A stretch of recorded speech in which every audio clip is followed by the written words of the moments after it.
Hello everyone and welcome to another Wildcard Weekend video here on RotoExperts.com.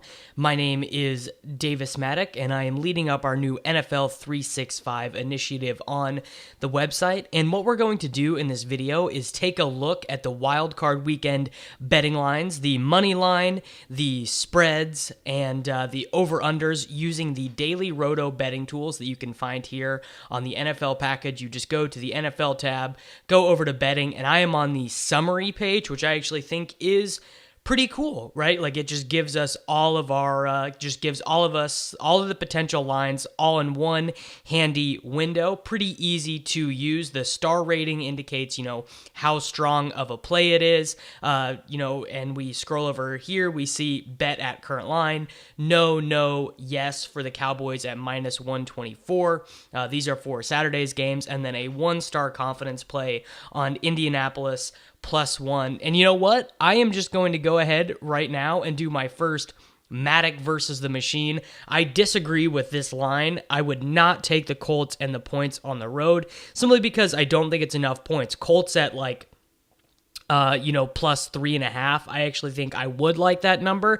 But at the point in which a line is 1 point, I'm probably just going to take the home team if the teams are close. And the Colts and the Texans are super close. Deshaun Watson actually a full yard better in adjusted yards per attempt than Luck was this season. I know Luck has been really good over the last 2 months since he's kind of been healthy, but Watson had his own health struggles this year that people seem to forget about. He actually was playing with broken ribs. And we actually see here in the win percentage model that the Texans have a 52.7% chance of winning. So probably you're not beating the VIG. That's why it's not a bet at the current line. But I think with the extra point, I'm definitely going to go with the Texans here. I do think that they win this game. I think the potential downside for the Colts is pretty heavy if Luck has a game where he just can't complete a pass, which certainly happens. We saw the game against the Jaguars where they were not able to generate any points at all. So I do like the Texans -1 at home against the Indianapolis Colts.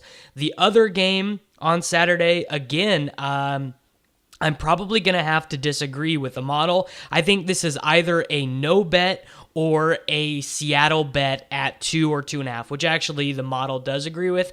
However, the model thinks that this game is a play on the under. You can see that this is a 5-star under play.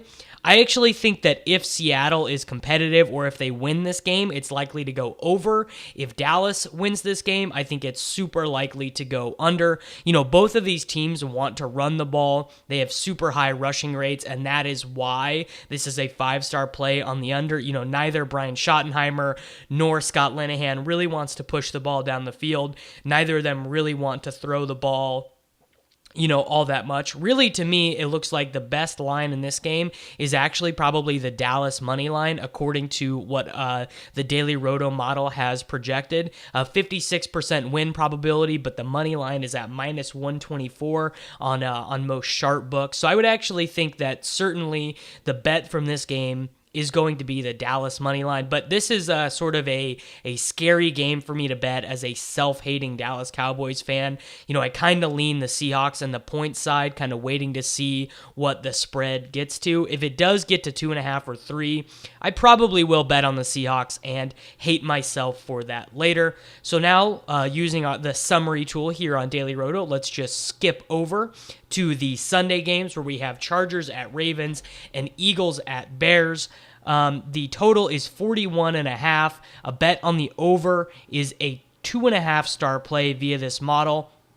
This, I think, is a really interesting game because we really have not seen a scenario where Lamar Jackson has to air the ball out yet. We've been waiting for him to get into a competitive game where he's forced to drop back 35 times. Some people thought that it was going to be the first Chargers game. There's a couple really negative things going for the Chargers here. The first is that they are traveling all the way across the country to play in Baltimore. But not only are they traveling all the way across the country to play in Baltimore, they're also playing a noon game in Baltimore, which, according to their California body clocks, would be 9 a.m. in the morning. And, that is actually a long-term trend that impacts lines and that impacts who wins games. The bet that I would make for this game, seeing what the spread is, the DailyRoto model suggests that the Chargers would be a bet at 4 points. The best bet for this game, I think, is the Ravens money line.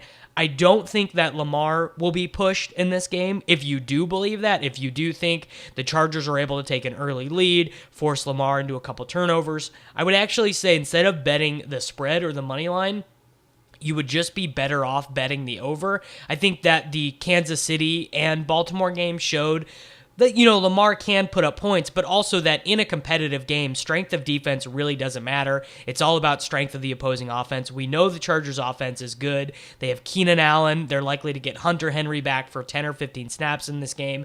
They have the Williams brothers, Tyrell and Mike Rivers, who had, in most years, he would have been in the MVP conversation if Drew Brees didn't complete 74% of his passes, and if Patrick Mahomes didn't have, like the second best quarterback season of all time. So the bets I think I would really be looking at here are the over and probably the Baltimore money line. I would stay away from this game in the spread context.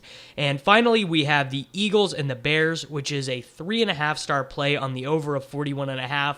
I definitely agree with that line.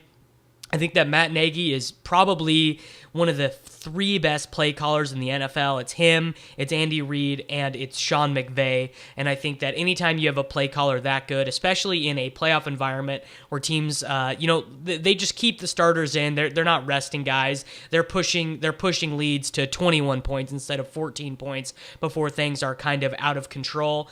We know that the Eagles secondary, one of the worst secondaries in the NFL, not due to scheme or planning by the front office, just every single player that started in their secondary got hurt at some point in the year. They just don't have the healthy bodies that they thought that they would have. And furthermore, I think that I don't know a way to explain what's going on with Nick Foles in the playoffs. I don't know how he throws 5 touchdowns in a game. He really is a tale of two quarterbacks. He has 4 of his 7 years in the NFL with adjusted yards per attempt under 6.3 yards.